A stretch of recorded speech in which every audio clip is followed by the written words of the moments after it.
الحمدللہ رب العالمین۔ تمام تعریف اللہ رب العالمین کے لیے ہے جو عرش عظیم کا مالک ہے اور سارے جہانوں کا بادشاہ ہے۔ اللہ رب العالمین نبی مکرم صلی اللہ علیہ وسلم کو نصیحت فرما رہے ہیں۔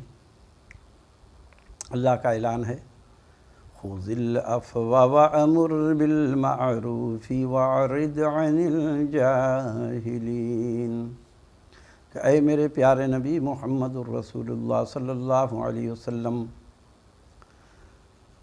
آپ درگزر کر دیں اور نیکی کا حکم دیں اور جاہلوں سے نہ الجھیں، جاہلوں کو منہ مت لگائیے۔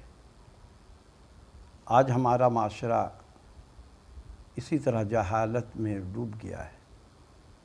صرف لوگ ایک دوسرے کو نیچا دکھانے کے لیے نہ جانے کیسی کیسی باتیں، کیسا کیسا عمل لوگوں کو گمراہی کی طرف لے جا رہے ہیں۔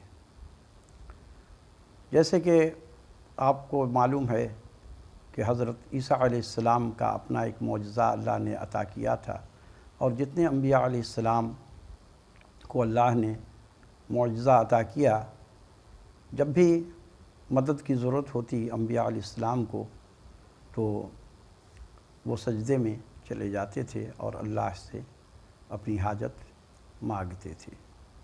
اسی طرح سے حضرت عیسیٰ علیہ السلام کی امت ان کے پاس آئی اور کہنے لگی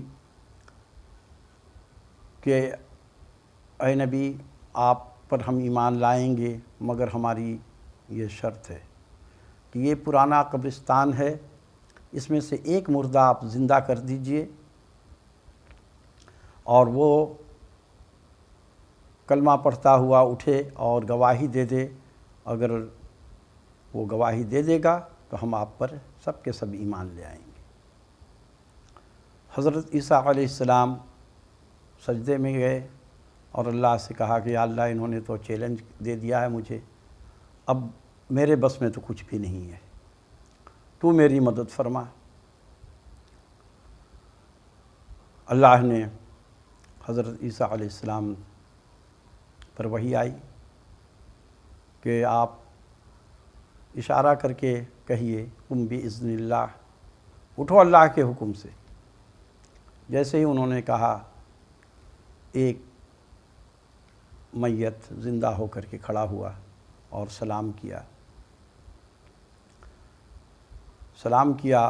اور کہا کہ میرے طرف سے بھی سلام ہو اور میرے والد کی طرف سے بھی آپ کو سلام ہو۔ میں حضرت نوح علیہ السلام کا بیٹا ہوں، میرا نام شام ہے، اور جب میرا انتقال 4,500 سال پہلے ہوا ہے، اور میرے والد نے مجھے مرتے وقت یہ نصیحت کی تھی، یہ بتا دیا تھا کہ عیسیٰ علیہ السلام کے معجزہ سے تم کو دوبارہ زندہ ہونا پڑے گا اور تمہیں گواہی دینا ہے، اور میرا سلام اپنے چچا کو یعنی کہ حضرت عیسیٰ علیہ السلام کو میرا سلام پہنچانا ہے۔ تو میں نے آپ تک میرے والد کا سلام آپ کو پہنچا دیا۔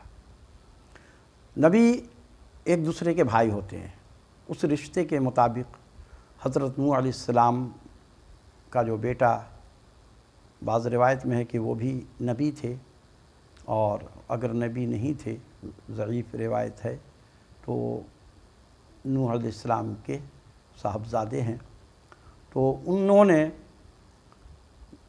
عیسیٰ علیہ السلام کو سلام کا پیغام اپنے والد کی طرف سے پہنچایا۔ تو اب دیکھیے یہاں پر یہ معجزہ، جب نبی بھی اللہ سے مدد مانگے بغیر معجزہ نہیں دکھا سکتے۔ اب حضرت نوح علیہ السلام کے جو بیٹا ہیں شام، انہوں نے کلمہ پڑھتے ہوئے اٹھ کھڑے ہوئے، کس کے حکم سے؟ حضرت عیسیٰ علیہ السلام نے یہ نہیں کہا میرے حکم سے، اللہ کے حکم سے اٹھ جا، یعنی حکم اللہ کا ہی چل رہا ہے۔ اور یہاں یہ لوگ ڈائریکٹ بابا کو قائل کر دیتے ہیں کہ بس غوث پاک نے حکم دیا تو سارے مردہ زندے ہو گئے۔ یہ عقیدہ جو ہے ختم کرنا چاہیے مسلمانوں کو۔ معجزہ جو ہے وہ نبی کو اللہ کی طاقت ملتی ہے۔ اسی طرح سے حضرت موسیٰ علیہ السلام کو بھی اللہ نے معجزہ جب دیا تو معجزہ کا مطلب ہوتا ہے کہ نبی کو طاقت دینا۔ اگر نبی کے پاس قوت نہیں ہوگی تو وہ مقابلہ کیسے جیتیں گے؟ تو اسی طرح سے کیونکہ کافر اپنے زمانے میں بڑے ہوشیار تھے، انہوں نے مشکل چیلنج دیتے تھے ان کو، اور اسی چیلنج کو قبول کرتے تھے انبیاء علیہ السلام، اور پہلے سجدے میں جا کر اللہ سے مدد مانگتے تھے۔ جب اللہ کی مدد آتی تھی تو وہ فاتح ہوتے۔ تو اللہ کی مدد کے بغیر انبیاء کا کام نہیں بنتا ہے تو ہم جیسوں کا کام کیا بنے گا؟ اور یہاں لوگ مدد مانگ رہے ہیں غیر اللہ سے، جن کے بارے میں اللہ نے کہا کہ یہ لوگ تو ایک مکھی بھی نہیں بنا سکتے، اور مکھی تو کیا بنائیں گے؟ یہ مکھی ان کے کھانے پر سے کچھ دانہ لے کر کے اڑ جائے تو یہ سب مل کر کے اس سے چھوڑا واپس چھین نہیں سکتے۔ تو یہ حال ہے کہ کمزور سے مدد مانگ رہا ہے۔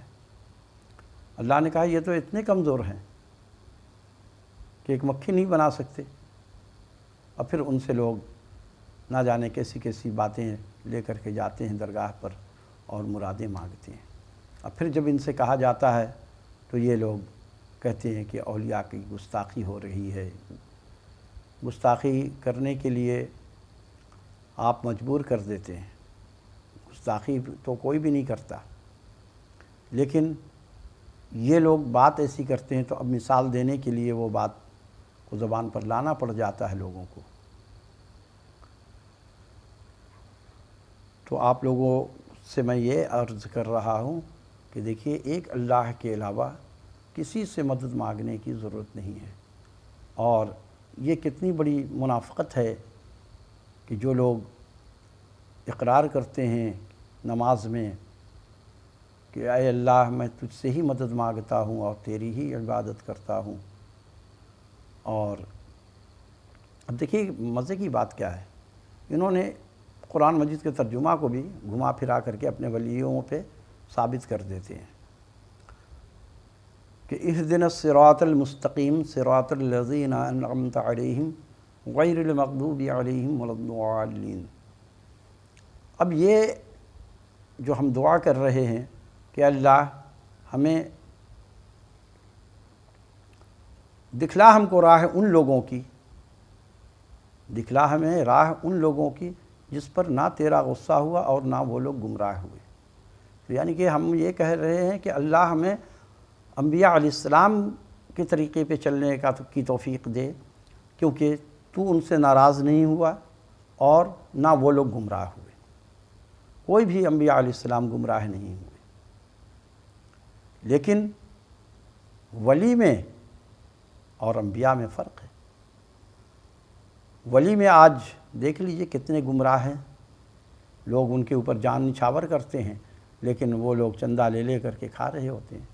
اور جبکہ چندہ لینا ہی حرام اس لیے ہے کہ چندہ دینے والا کسی کے پاس جوا کا پیسہ ہے، کسی کے پاس شراب کا پیسہ ہے، کسی کے پاس حرام کی کمائی ہے، رشوت کی کمائی ہے، نہ جانے کیسے کیسے پیسے ہیں لوگوں کے پاس، اور وہی لوگ زیادہ چندہ دیتے ہیں اور یہ لوگ لے کر کے کھا لیتے ہیں۔ تو انبیاء علیہ السلام کوئی نہیں بہکے، تو ہم دعا یہ کرتے ہیں کہ اللہ ہمیں ان کے راستے پہ چلا۔ اس کا مطلب یہ ہرگز نہیں ہے انہوں نے کہا کہ ادھر تو مدد مانگ رہے ہیں اولیاء انبیاء علیہ السلام سے۔ انبیاء علیہ السلام کا راستہ ہمیں دکھا، یعنی ان کے نقش قدم پہ چلنے والا بنا، اب انہوں نے اس کا ترجمہ کچھ گھما پھرا کر کے اپنے طرف منسوب کر دیا۔ بھئی آپ تو کہتے ہیں نا ایاک نعبد و ایاک نستعین، اے اللہ ہم تیری ہی عبادت کرتے ہیں اور تجھی سے مدد مانگتے ہیں۔ تو عیسیٰ علیہ السلام کا یہ واقعہ جو ہے، حضرت نوح علیہ السلام کے بیٹے جو شام ہیں، وہ کچھ محدثین نے لکھا ہے کہ وہ بھی پیغمبر تھے، اور کسی نے کہا کہ نہیں پیغمبر نہیں تھے۔ بہرحال نبی کے بیٹے ہیں، وہ بھی مرتبہ والے ہیں۔ تو انہوں نے 4,500 سال پہلے، عیسیٰ علیہ السلام کے زمانے سے 4,500 سال پہلے ان کا انتقال ہوا، اور عیسیٰ علیہ السلام نے اللہ کے حکم سے ان کو دوبارہ زندہ کیا۔ وَمَا عَلَيْنَا إِلَّا الْبَلَاغُ۔